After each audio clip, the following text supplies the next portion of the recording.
In dentistry, regenerative science or tissue engineering has become very important. We're no longer able to think only about replacing a missing body part with a gold crown or a plastic denture. Today, whether it is hard tissue regeneration like bone or enamel or dentin or soft tissue regeneration that would help mucosa in your mouth to heal or regeneration of large tissues after cancer resection. Imagine a future where a failing heart doesn't mean waiting months for a donor, where a damaged liver isn't a death sentence, but a problem a lab can solve. A world where hospitals don't rely on scarcity, but on creation. This isn't science fiction anymore. It's science catching up to fiction. In the last few years, scientists have been quietly building something extraordinary.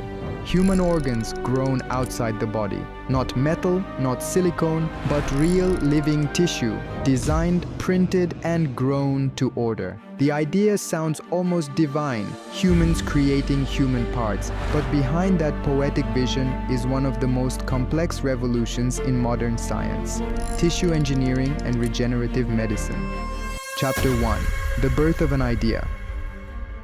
It all began decades ago with a question that refused to die. Can we build life from its building blocks? Back then, artificial organs were mechanical. Machines like the dialysis unit or the heart-lung bypass, clunky life-saving devices that mimicked function but never truly became one with the body. But in 2025, something changed. At the European Society for Artificial Organs Conference, ESAO 2025, researchers unveiled what many are calling the biological renaissance. Scientists showcased lab-grown mini-organs, hearts, livers, kidneys, and even lungs, that actually worked like their human counterparts. And the secret behind this leap forward wasn't just one technology, it was the convergence of many. 3D bioprinting, stem cell manipulation, advanced biomaterials, and artificial intelligence guiding growth patterns. Together, they created something humanity had only dreamed of: living organs made in the lab. Chapter 2. The rise of mini-organs. In early 2025, a team of researchers reported a stunning achievement. They had grown miniature hearts and livers complete with branching blood vessels. For years, the biggest challenge in lab-grown tissue was vascularization. How to get blood flowing through these artificial parts.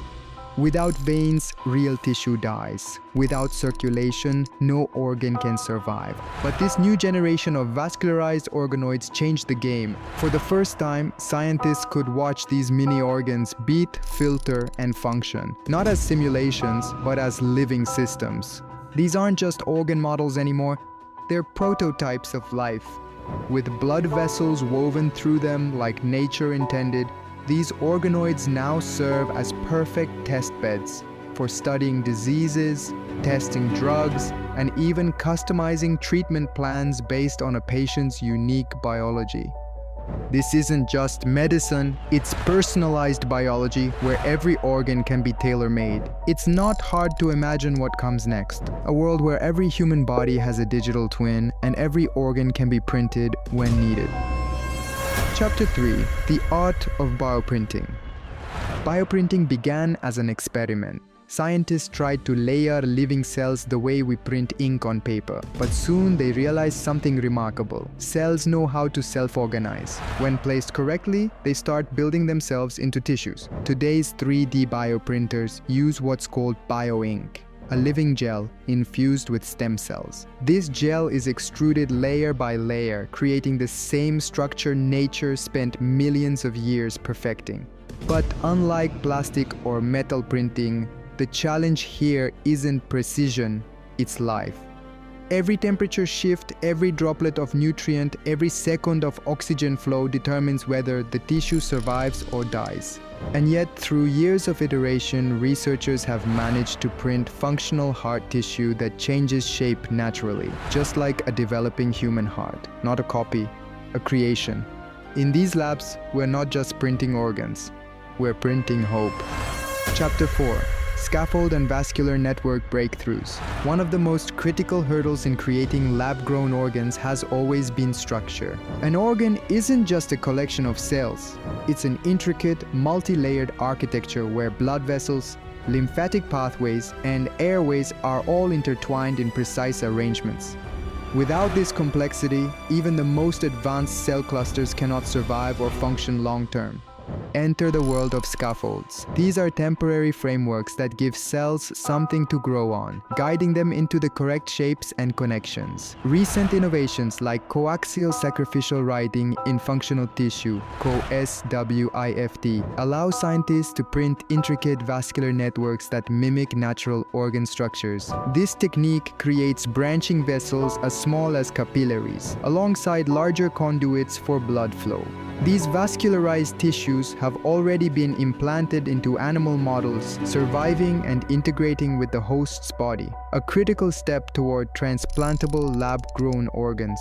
Each success in this field represents not just a scientific achievement, but a glimpse of a future where donor shortages are no longer a barrier to life. But scaffolds do more than just support cells. They actively communicate with them. Using bioactive materials, researchers can release growth factors at precise intervals, guiding stem cells to differentiate into the exact tissue type needed. The result is a living organ that doesn't just exist, it thrives, develops, and adapts. Chapter 5: Clinical Translation and Organ Replacement Potential. While growing organs in a lab is a monumental achievement, the ultimate goal is clinical application. Scientists are not just experimenting for curiosity's sake. They aim to create fully functional, transplantable organs tailored to individual patients. Lab-grown organoids could drastically reduce the need for human donors. Currently, thousands of patients die each year while waiting for organs.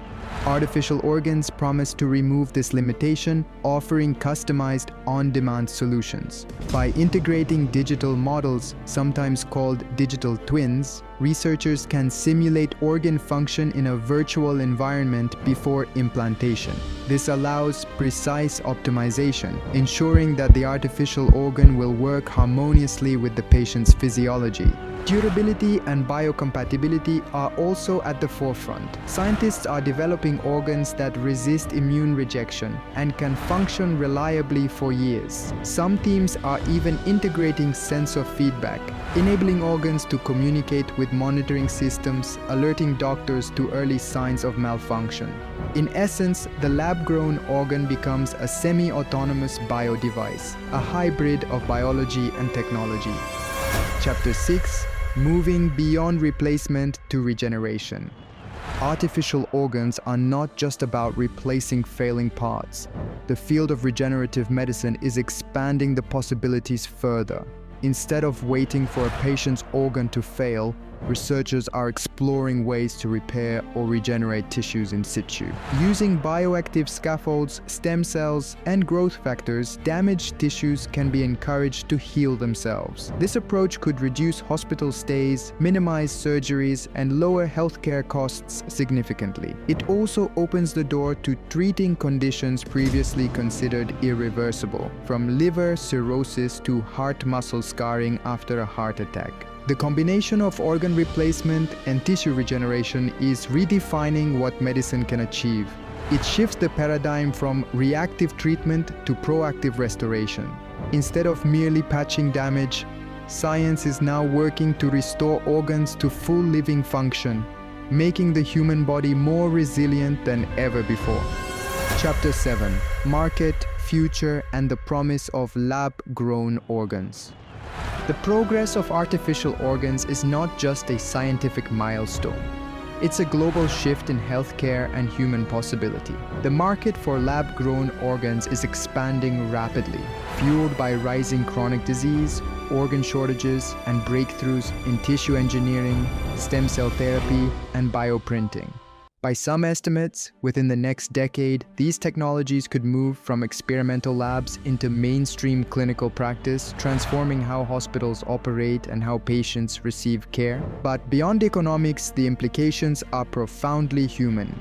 Imagine a world where a failing organ no longer defines the limits of life, where personalized functional organs are available on demand, and where regenerative therapies allow the body to heal itself. The promise is not just replacement, it's restoration, resilience, and longevity. At the heart of this revolution are the scientists, engineers, and clinicians pushing the boundaries of what is biologically possible. Their work blends biology with engineering, chemistry with AI, and imagination with rigorous experimentation. The breakthroughs of 2024 to 2025, vascularized mini-organs, 3D bioprinting of complex tissues, and functional organ scaffolds are just the beginning. Yet, with such potential comes responsibility. Ethical considerations, equitable access, and long-term safety are challenges that must be addressed alongside technological advancement.